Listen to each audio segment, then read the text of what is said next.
શા માટે ભજન કરવું જોઈએ?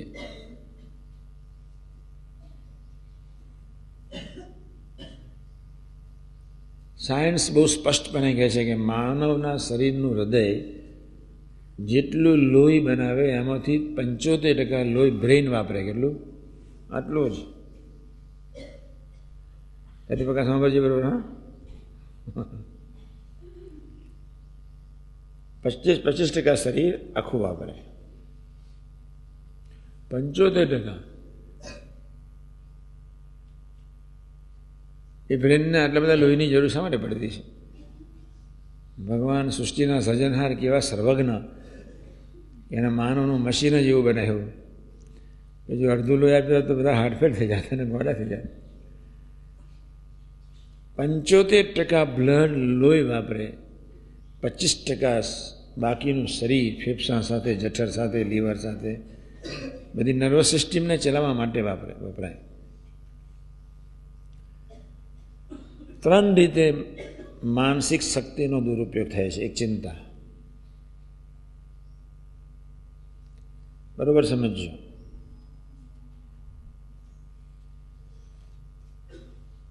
ઇમોશનાલિટી અને સેન્ટિમેન્ટલનેસ આપણા શરીરના બ્લડને બહુ આપી નાખે. આક્રોશ, લાગણીવશતા, ચિંતા, ક્રોધ આપણી શરીરને ખૂબ શક્તિ હોમાઈ જાય. બીજું છે અયોગ્ય સંકલ્પ વિકલ્પ, અયોગ્ય જીવન, ઇન્દ્રિયોમાં બેફામ વર્તવો વિલાસનો તે,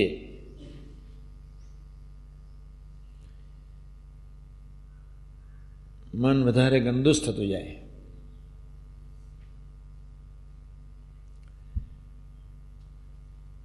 પ્રસંગ બનવાનો છે જ. ગમે તેવા પ્રસંગે નોન વાઇબ્રેટિંગ માઇન્ડ સ્થિર રહે, એમનેમ નિષ્ઠા કહેવાય, એમનેમ પ્રીતિ કહેવાય. બાકીની પ્રીતિ નથી, રાગ છે, કોઈ સાત્વિક રાગ છે. ફરી બોલું છું, ગમે તેવા પ્રસંગે આપણે સિંહ જેવા છે ને કોઈ તમને બકરી કહી દે, ભાઈ એવું જ છું. આપણે એકદમ હંસ જેવા સાચા છે ને તમને કોઈ શિયાળ કહી દે, હું એવો જ છું. શક્તિ દુરુપયોગ ના થાય.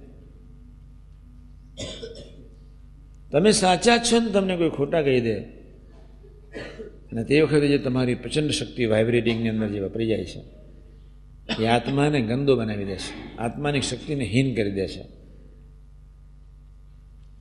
અને એટલા જ માટે મેં એમને કહ્યું, ભજન એક જ માર્ગ છે. ભજનથી નિષ્ઠા બી વધશે, ભજનથી શક્તિ સ્ટોર બી થશે, ભજનથી સંબંધ તૂટશે બી નહીં, અને ભજનથી આત્મીયતા તરફ વધારે જવાશે, અને ભજનથી આનંદ એક ધારા વધશે. સાથે ઓરિજિનલ સોર્સને સંભાળીએ છીએ, સનાતન દિવ્ય પુરુષને સંભાળીએ છીએ, એ આપણને બળ આપવાના છે જ.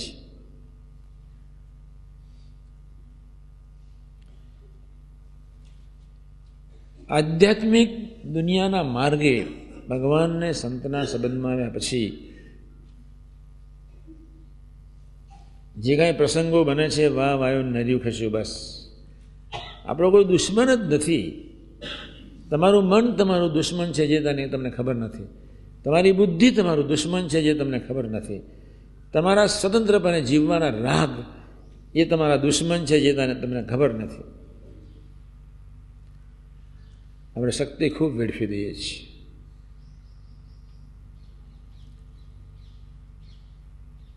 અને એટલે જ ભગવાન સ્વામિનારાયણે ગુરુમુખી સંપ્રદાય સ્થાપ્યો. ભગવદીની ગોદ, ગુરુમુખી જીવન.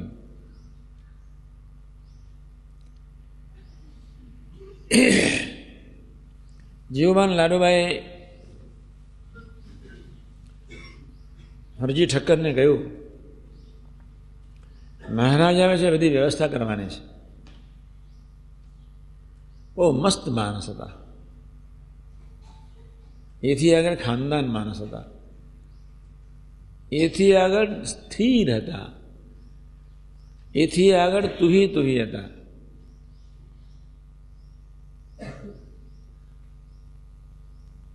ભગવાન સ્વામિનારાયણ છેલ્લા દિવસોમાં સમયો હતો, આગલા દિવસોમાં પચ્યા. જીવવાને લાડુબાને દરરોજ હરજી ઠક્કરને કહેવું પડે, વ્યવસ્થા કરો, વ્યવસ્થા કરો, વ્યવસ્થા કરો. બા બરોબર ખખડાઈને હરજી ઠક્કરને ખખડાઈને જાય. હરજી ઠક્કર કે બપોરે કરીશ, બપોરે કે સાંજે કરીશ, 3-4 દિવસ કાઢી નાખે. બા બહુ ગરમ થાય, હરજી ઠક્કર નિરાતે ઊંઘે. બસ સંત કેવો માણસ છે, ગુણ લેવા જેવો. હા, એક બાજુ સમય હોય છે, સાંભળજો વાત. નહીં જેવો પ્રસંગ સાચો સામાન્ય બને, આમ બધું તંત્ર ફરવાઈ જાય. 3 દિવસ કોન્સ્ટન્ટ અને કન્ટિન્યુઅસ જીવબા હરજી ઠક્કર પાસે ગયા બધી વ્યવસ્થા માટે. તે જીવબા હરજી ઠક્કર ટકરાઈ ગયા, અંદર અંદર ભારે ટકરાઈ ગયા. તારો બાપ કાલે આવે છે ખબર છે એમ? જવાબ જ ના આવે. બહુ હોશિયાર માણસ, પૂર્વનો મુક્તા. ભગવાન સ્વામિનારાયણનું કોઠારી પદનું કરવું એટલે સામાન્ય માનનું કામ ન હોય. પ્રભુનું બધું સરસ ચાલતું હોય ને પ્રભુનું બધું અધ્ધરતાલ દેખાય, દેખાય અધ્ધરતાલ. એનું ગણિત બરોબર હોય, એ ટાઈમ જ કરે, બીજા બધાને મારી નાખે. ભગવાનની વિશેષતા છે. આપણે બધા બહુ નપાસ થઈએ. 72 કલાકની હિરજી ઠક્કર અને બાનું યુદ્ધ ચાલતું જ રહ્યું. હિરજી ઠક્કરની મોટી વિશેષતા એ હતી, બસ એ જાઈને તરત હોઈ જાય. નિષ્ઠા કહેવાય ને. આ પ્રસંગ ઘટનામાં બાપાએ કહ્યો, હું તો હસીને થાકી ગયો હતો. પાછા લીમડા નીચે જ, હા, લીમડા નીચે બેસીને એટલી બધું હસ્યો. કામ છે વજ્રાસન, મને ખબર નથી. ત્યાંથી બોલવું ને, પદ્માસનમાં જવા દે. એમ ચાલે.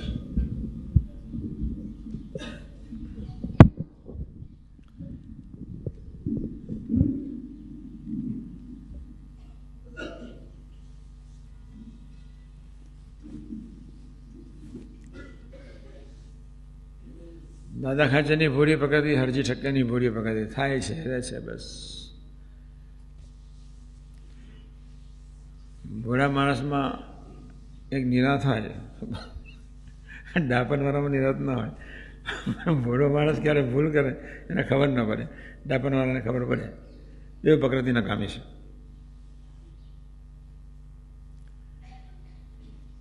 ભગવાન સ્વામિનારાયણ બીજે દિવસ સવારના પરમાં આવ્યા.